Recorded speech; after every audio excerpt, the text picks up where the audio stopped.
peuple chante les merveilles du Seigneur Jésus-Christ, car lui seul a la solution face aux démons qui perturbent son existence. C'est tout le sens de cette conférence à l'initiative du fondateur de l'église La Houlette d'Or du Chandelier International, prophète Claudio François, s'appuyant sur les saintes écritures, met à nu les mauvais esprits du non-accomplissement. Nous avons choisi ce thème pour dire au peuple de Dieu qu'il existe des démons qui travaillent contre notre destinée. Dieu nous a donné son programme, sa destinée, sa façon de voir les choses, comment on devrait vivre, comment on devrait se comporter, qu'est-ce qu'on devrait réaliser sur la terre avant de le rejoindre.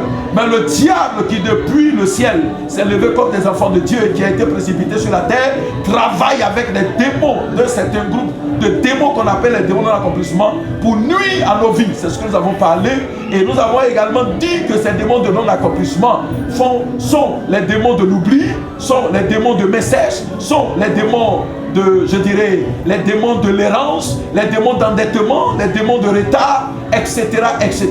Ainsi, à présent dans la parole de Dieu, les participants peuvent aisément combattre contre ces puissances des ténèbres.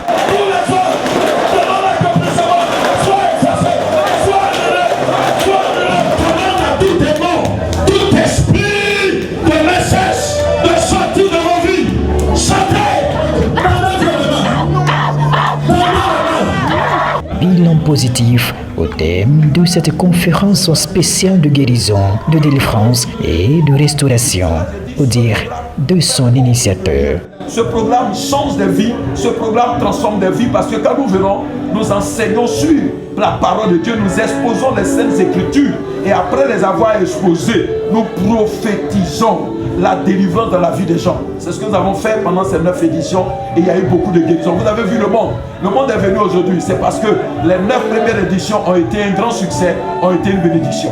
Cette conférence mobilise les enfants de Dieu issus de diverses communautés chrétiennes assoiffés de la manifestation du Saint-Esprit dans leur vie.